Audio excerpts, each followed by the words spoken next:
Hello दोस्तों, मैं मन सिंह आपका स्वागत करता हूं मेरे YouTube चैनल AS क्लासेस पे। तो जैसा कि हमने पिछली वीडियो में पढ़ा था चाल तथा वेग, और आज हम लोग डिस्कस करने वाले हैं त्वरण को। तो अगर आपने पिछली वीडियो नहीं देखा है तो डिस्क्रिप्शन बॉक्स में लिंक मिल जाएगा, वहां से जाके आप देख सकते हैं। वो वीडियो देखना इसलिए ज़रूरी है क्योंकि जो हम आज टॉपिक पढ़ने वाले हैं त्वरण, एक्सीलरेशन, ये पूरा का पूरा वेग पर आधारित है। वेलोसिटी इंग्लिश में वेग को बोलते हैं, उस पर आधारित है ये त्वरण। ठीक है, तो अगर आपने पिछली वीडियो नहीं देखा है तो डिस्क्रिप्शन बॉक्स में लिंक मिल जाएगा, वहाँ से जाके आप देख सकते हैं। तो चलिए हम इसको शुरू करते हैं। त्वरण को पढ़ने से पहले हमको वेग के बारे में अच्छी तरह पता होना चाहिए। तो मैं एक बार वेग की परिभाषा बता देता हूँ। वेग की दो परिभाषा मैंने बताया था पिछली वीडियो में।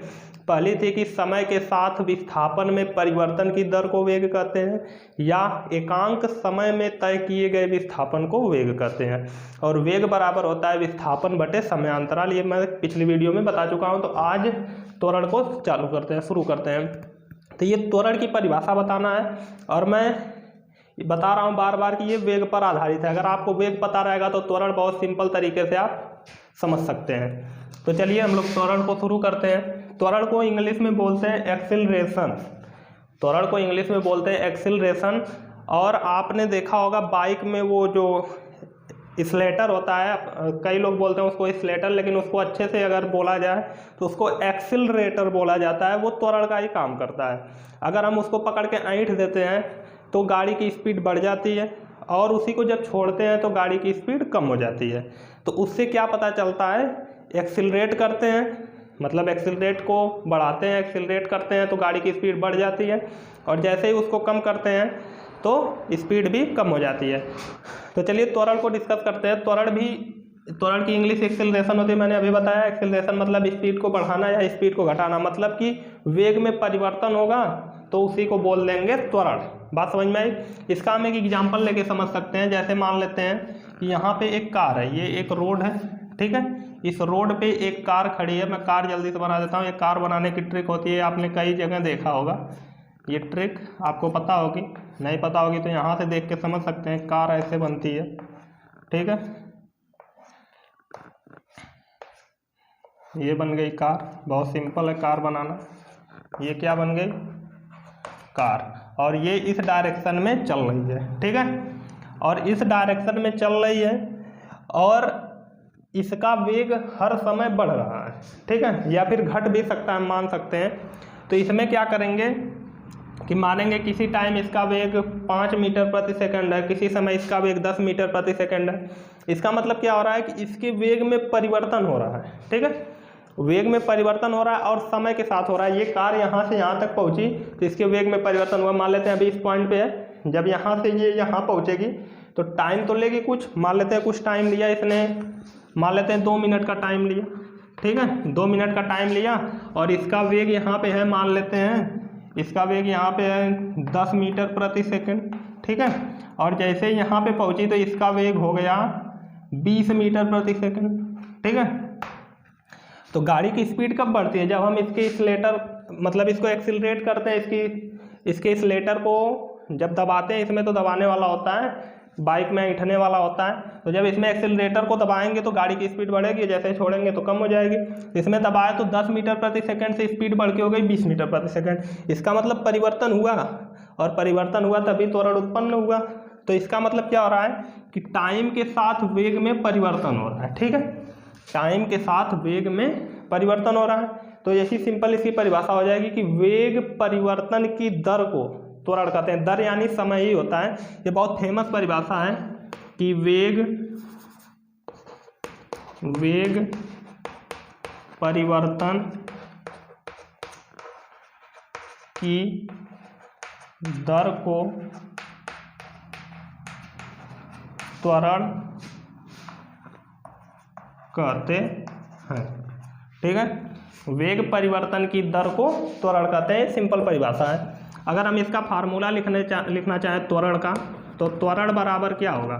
परिभाषा से ही आप लिख सकते हैं। त्वरण की परिभाषा होती है वेग परिवर्तन की दर। वेग परिवर्तन की दर मतलब वेग परिवर्तन होगा समय के साथ तो बटे दर मतलब समय ही होता है, तो यहाँ समय लिख देंगे या समयांतराल भी लिख सकते हैं।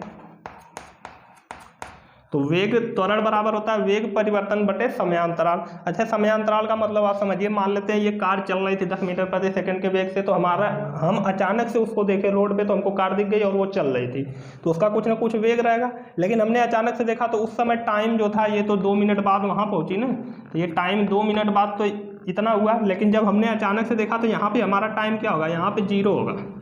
ठीक है, अगर हमने अचानक से इसको देखा तो यहाँ पे टाइम होगा हमारा 0। लेकिन फिर 2 मिनट बाद जब यहाँ पहुँची तो इसका वेग बढ़ा, तो जब बढ़ा तो त्वरण उत्पन्न हुआ, और त्वरण उत्पन्न हुआ तो हमने परिभाषा लिख दिया कि वेग में परिवर्तन की दर को त्वरण कहते हैं, और त्वरण बराबर होता है वेग परिवर्तन बटे समयांतराल। समयांतराल का मतलब पहले 0 था, फिर 2 मिनट बाद बढ़ा, तो इनके बीच समय का अंतर कितना हुआ, तो 2 मिनट का हुआ है। ठीक है, फिर जब कुछ दूर 2 मिनट और चलेगी, मान लेते हैं 5 मिनट बाद कार यहाँ पहुँच जाएगी और इसका वेग हो जाएगा यहाँ पे, मान लेते हैं कार 5 मिनट बाद यहाँ पहुँच गई, यहाँ से यहाँ तक का टाइम लगा 5 मिनट, और 5 मिनट बाद जब यहाँ पहुँची तो इसका वेग हो गया 50 मीटर प्रति सेकंड, 50 मीटर प्रति सेकंड। तो अभी भी वेग में परिवर्तन हुआ, इसका मतलब अभी भी कार को एक्सिलरेट कर रहे हैं, एक्सीलेटर को दबा रहे हैं। तो जब दबाएंगे तो इसका वेग बढ़ जाएगा, 20 से 50 हुआ, मतलब 30 का परिवर्तन हुआ, और टाइम लगा 5। तो पहले 2 मिनट था, फिर 5 मिनट, तो समयांतराल कितना हो गया, 5 में से 2 माइनस कर देंगे, 3 मिनट के अंतराल में ये 50 मीटर प्रति सेकंड का वेग पकड़ लेती है। बात समझ में आई? तो वेग त्वरण बराबर होता है वेग परिवर्तन बटे समय, और त्वरण को ए से दिखाते हैं, त्वरण को ए से प्रदर्शित करते हैं, बराबर वेग परिवर्तन। वेग को हम v से प्रदर्शित करते हैं। यहाँ परिवर्तन लग गया तो आपने सुना होगा डेल्टा, इसको बोलते हैं डेल्टा। त्रिभुज के आकार की आकृति बना देते हैं तो इसको बोलते हैं डेल्टा। डेल्टा मतलब होता है, इसका यूज किया जाता है परिवर्तन के लिए, परिवर्तन के लिए इसका यूज किया जाता है। ठीक है, डेल्टा का यूज किया जाता है परिवर्तन के लिए। तो यहाँ भी वेग में परिवर्तन हो रहा है, तो इसके आगे अगर हम डेल्टा लगा दें, इसका मतलब यही है कि वेग में परिवर्तन बटे समयांतराल। इसमें समय का भी अंतर होगा, तो इसके मतलब समय में परिवर्तन ही हो रहा है ना, तो यहाँ भी टाइम को टी से प्रदर्शित करते हैं और टाइम में भी परिवर्तन ही हो रहा है एक प्रकार से, तो इसके आगे भी डेल्टा लगा देंगे। तो ए बराबर फार्मूला हो गया delta V upon delta T. ठीक है, बहुत ईजी था। त्वरण के बारे में जानना आप समझ चुके होंगे, त्वरण होता क्या है। अब बात कर लेते हैं त्वरण के मात्रक की। त्वरण का मात्रक, ठीक है, त्वरण का मात्रक क्या होगा। तो त्वरण का मात्रक बराबर हम क्या लिख सकते हैं, त्वरण के फार्मूले से ही लिखेंगे। त्वरण का मात्रक बराबर वेग परिवर्तन, ये वेग ही एक प्रकार से बस परिवर्तित हो रहा है, तो हम लिखेंगे यहाँ पे वेग का ही मात्रक। तो त्वरण का मात्रक बराबर वेग का मात्रक बटे समयांतराल। तो समय ही एक प्रकार से है ना, तो यहाँ पे लिख सकते हैं समय का मात्रक, समय का मात्रक, वेग का मात्रक बटे समय का मात्रक। तो त्वरण का मात्रक यहाँ से क्या निकल के आ जाएगा, त्वरण का मात्रक बराबर वेग का मात्रक होता है मीटर प्रति सेकंड, वेग का मात्रक होता है मीटर प्रति सेकंड। आपने ये पढ़ा होगा पिछली वीडियो में, नहीं देखा तो फिर कह रहा हूँ कि आप लिंक मिल जाएगा, वहाँ से देख सकते हैं। बटे लगा लेंगे, समय का मात्रक होता है सेकंड, और सेकंड के बटे कुछ नहीं है तो हम 1 मान सकते हैं, सेकंड के बटे कुछ नहीं है तो हम 1 मान सकते हैं। ठीक है, अब 1 का गुणा सबसे ऊपर होगा, क्योंकि सबसे नीचे का गुणा सबसे ऊपर ही होता है, तो 1 का गुणा मीटर में होगा तो क्या आ जाएगा, मीटर ही आ जाएगा। फिर सेकंड का सेकंड में होगा तो सेकंड स्क्वायर, और ये जो बटा है इसको हम एक प्रकार से प्रति ही बोलते हैं, तो सेकंड का सेकंड में गुणा होगा तो सेकंड स्क्वायर। तो ये आ गया त्वरण का मात्रक मीटर प्रति सेकंड स्क्वायर। ये बहुत इंपॉर्टेंट होता है, अगर कहीं त्वरण दिया है तो आप उसके मात्रक से ही पहचान लेंगे कि ये त्वरण है।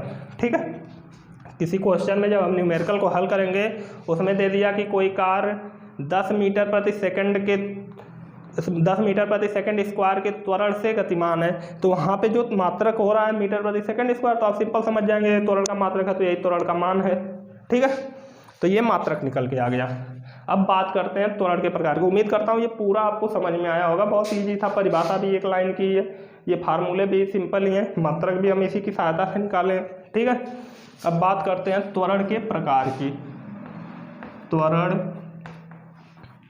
के प्रकार, तो जैसा आपने पिछले वीडियो में पढ़ा है चाल के प्रकार, वेग के प्रकार, उसी तरह इसके भी प्रकार होते हैं। चाल के प्रकार क्या थे, एक समान चाल और असमान चाल। वेग के क्या प्रकार थे, एक समान वेग, असमान वेग। उसी तरह त्वरण के प्रकार होते हैं, एक समान त्वरण और असमान त्वरण। बहुत ईजी है, पहला होता है एक समान त्वरण,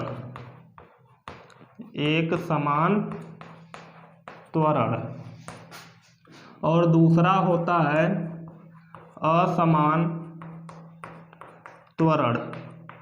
पहला होता है एक समान त्वरण और दूसरा होता है असमान त्वरण। तो पहले हम लोग एक समान त्वरण को डिस्कस कर लेते हैं, फिर असमान त्वरण को डिस्कस करेंगे। आप चाहें तो बता सकते हैं बिना मेरे बताए ही, एक समान त्वरण। अपने त्वरण की परिभाषा जान गया।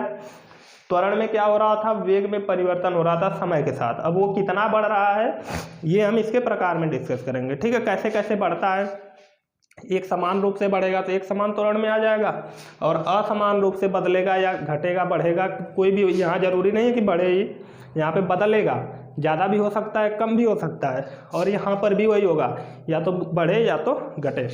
तो एक समान में क्या होगा, वेग में परिवर्तन एक समान रूप से होगा, और असमान त्वरण में यही वेग में परिवर्तन असमान रूप से हो जाएगा, ठीक है। बहुत इजी है। तो इसका एक एग्जांपल लेके समझ सकते हैं। मान लेते हैं यहाँ पर भी एक कार खड़ी है रोड पे, ये रोड ही है, ठीक है। इस रोड पे कार खड़ी है,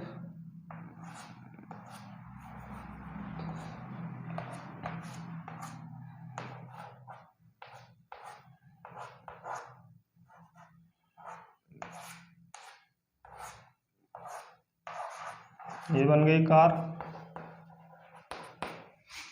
ये कार रोड पे खड़ी है, ठीक है। इसमें क्या हो रहा है कि यहाँ पे ये चल रही थी रोड पे, तो हमारी नज़र अचानक से इस पे पड़ी। ये कार यहाँ पे खड़ी थी और ये चल रही थी, तो हमारी नज़र अचानक से इस पे पड़ी। तो टाइम क्या होगा, इसके लिए हम लोग डायरेक्ट इतना डिस्कस करने की ज़रूरत नहीं है, हम लोग डायरेक्ट यहीं पे वेग और इसके टाइम को डिस्कस कर लेते हैं। तो यहीं पे डायरेक्ट हम लोग समझ लेते हैं।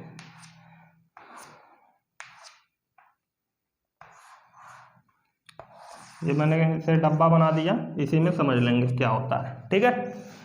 मैं वेग और टाइम को क्यों ले रहा हूँ, क्योंकि त्वरण में यही दोनों तो होते हैं, वेग और टाइम, वेग परिवर्तन और समय। तो इसमें देखेंगे वेग इसका कैसे कैसे परिवर्तन हो रहा है, ये डायरेक्शन में गतिशील है, ठीक है। तो हमने जब ये रोड पे चल रही थी तो अचानक से देखा इसको, तो टाइम क्या होगा, 0। भाई हमने कहीं और देख रहा था, रोड पे अचानक देखी हमको कार, तो हमने उसको देखा, तो उस समय हमारा टाइम क्या होगा, 0 ही होगा। लेकिन गाड़ी चल रही है, तो अगर चल रही है तो उसका वेग कुछ ना कुछ जरूर होगा। तो हम लोग मान लेते हैं कार का वेग है 50 मीटर प्रति सेकंड। हमने मान लिया कि जो गाड़ी का वेग था वो था 50 मीटर प्रति सेकंड। फिर अगले मान लेते हैं 40 सेकंड बाद, अगले 40 सेकंड बाद इसका वेग हो गया 60 मीटर प्रति सेकंड, ठीक है। फिर अगले 20 सेकंड बाद, मतलब 40 से जब सेकंड बदल के हुआ 60 सेकंड, तो इसका वेग हो गया 70 मीटर प्रति सेकंड, ठीक है। आप ये समझ सकते हैं कि जब हमने अचानक से देखा कार को तो टाइम 0, लेकिन कार चल रही है तो उसका वेग हमने मान लिया कि 50 मीटर प्रति सेकंड था जब हमने अचानक से कार को देखा। फिर हमने उसको 40 सेकंड तक देखा तो उसका वेग बढ़ के 60 मीटर प्रति सेकंड हो गया। फिर 20 सेकंड और दिखा तो 60 सेकंड टोटल हुआ, और उसका वेग बढ़ गया 70 मीटर प्रति सेकंड, 60 से 70 हो गया। यहाँ पे मैंने एक गलती कर दिया, टाइम सेम होना चाहिए, तो यहाँ भी हमको 40 40 80 लेना पड़ेगा, ठीक है, परिभाषा बनाने के लिए। तो यहाँ पे क्या हो रहा है कि 0 से 40 हुआ, 40 सेकंड का डिफरेंस है इसमें समयांतराल। फिर 40 से 80 हुआ, तो इसमें भी समयांतराल 40 का ही है, ठीक है। यहाँ पे अगर समयांतराल की बात किया जाए तो यहाँ भी 40 का अंतर है, और यहाँ भी 40 से 80 हुआ तो यहाँ भी 40 का ही अंतर है, ठीक है। तो बात करते हैं परिभाषा की। तो यहाँ पे हम देख सकते हैं त्वरण उत्पन्न होगा, क्यों, क्योंकि इसका वेग बदल रहा है, पहले 50 था, फिर 60 था, फिर 70 हो गया, ठीक है। तो वेग में परिवर्तन हो रहा है समय के साथ, तो त्वरण तो उत्पन्न होगा। लेकिन वो एक समान त्वरण ही क्यों होगा, क्यों, क्योंकि जो वेग में परिवर्तन हो रहा है वो एक समान रूप से, पहले 50 से 60 हुआ तो यहाँ पे 10 का परिवर्तन हुआ, फिर 60 से 70 हुआ तो यहाँ भी 10 का ही परिवर्तन हुआ, ठीक है। तो जब भी परिवर्तन होगा, अब कार आगे जाएगी तो 40 सेकंड बाद फिर इसका वेग 80 हो जाएगा, मतलब हमेशा 40 सेकंड बाद इसका वेग 10-10 बढ़ता जाएगा, ठीक है। तो यहाँ पे क्या हो रहा है कि जो वेग में परिवर्तन है वो समान रूप से हो रहा है, एक समान रूप से हो रहा है, और समान समय अंतराल में, ठीक है। तो यहाँ पे हम परिभाषा बोल सकते हैं कि यदि किसी वस्तु के वेग में परिवर्तन, यदि किसी व्यक्ति वस्तु के वेग में परिवर्तन समान समयांतराल में समान रूप से हो, यहाँ 10 का परिवर्तन हो रहा है तो समान रूप से ही हो रहा है ना, तो यही हम लोग बोलेंगे। या फिर ऐसे बोल सकते हैं, यदि किसी गतिमान वस्तु के वेग में परिवर्तन समान समयांतराल में समान रूप से हो तो उसे एक समान त्वरण कहेंगे। मैं लिख देता हूँ, यदि किसी गतिमान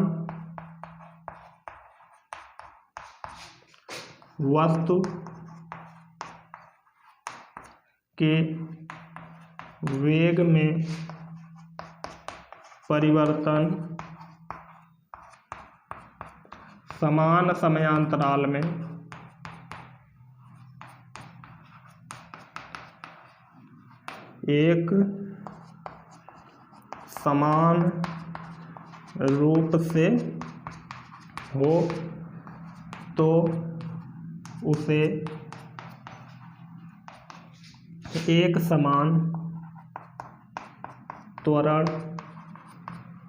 एक समान त्वरण कहते हैं।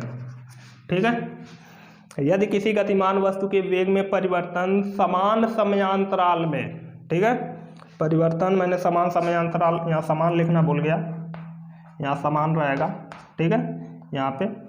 तो यदि किसी गतिमान वस्तु के वेग में परिवर्तन समान समयांतराल में एक समान रूप से हो तो उसे एक समान त्वरण कहेंगे। ठीक है, ये बहुत इजी था, समझ में आया होगा। ठीक है, और इसी का जस्ट उल्टा ये होता है असमान त्वरण। बस अगर आप आसानी से लिखना चाहते हैं तो बस जहाँ लिखें एक समान रूप से न हो, बस यहाँ पे अगर आप नहीं लगा देंगे तो असमान त्वरण की परिभाषा हो जाएगी।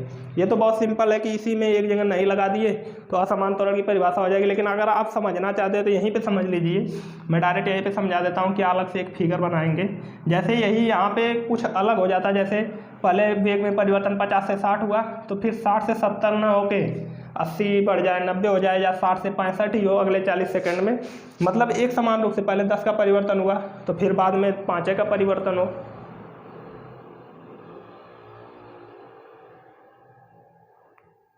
ठीक है, पहले 10 का परिवर्तन हुआ, बाद में 5 का ही परिवर्तन हो या 50 का परिवर्तन हो जाए तो जो परिवर्तन हो रहा है वो समान रूप से नहीं हो रहा है। पहले 10 का फिर 50 का हो गया तो असमान रूप हो गया ना। तो वही जब किसी गतिमान वस्तु के वेग में परिवर्तन समान समयांतराल में एक समान रूप से नहीं होता है तो वो असमान हो जाएगा, और एक समान रूप से होगा तो वो एक समान त्वरण होगा। ठीक है, तो मैं डायरेक्ट परिभाषा लिख देता हूँ, यदि किसी गतिमान वस्तु के वेग में परिवर्तन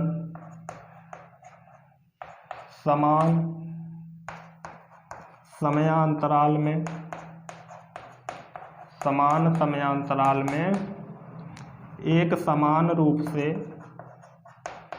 एक समान रूप से न हो या नहीं हो। ठीक है, ये नहीं है तो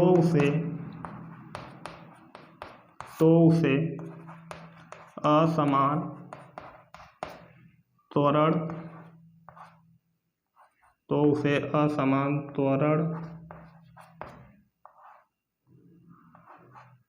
कहते हैं। ठीक है, बस मैंने क्या किया, से के बाद नहीं लगा दिया और बाकी टोटल वही है। ठीक है, तो उम्मीद करता हूँ ये आपको पूरा समझ में आया होगा, बहुत सिंपल तरीके से मैंने बताया है। ठीक है, इसको आप नोट करना चाहते हैं तो नोट कर सकते हैं या फिर स्क्रीनशॉट ले लीजिए। चलिए, हो गया होगा। तो आज के लिए बस इतना ही। ठीक है, और मैंने इसमें एक चीज़ छोड़ा है जो चाल तथा वेग में भी मुझे बताना था और इसमें त्वरण में भी बताना है। ठीक है, वो है इनका ग्राफ। तो ग्राफ मैंने इसलिए नहीं बताया क्योंकि मैंने सोचा था कि मैं एक ही वीडियो में सभी ग्राफ को कवर कर दूंगा और एक साथ सभी ग्राफ रहेंगे तो हमको समझ में भी आएंगे। ठीक है, तो ये अगर आपको पूरा समझ में आ गया तो वीडियो को लाइक कर दीजिएगा, चैनल को सब्सक्राइब भी कर दीजिएगा और अपने एक दोस्त पे शेयर भी कर दीजिएगा। ठीक है, और मिलते हैं नेक्स्ट वीडियो में, वहाँ पे हम लोग ग्राफ को डिस्कस करने वाले हैं। ठीक है, तो आज के लिए बस इतना ही, धन्यवाद।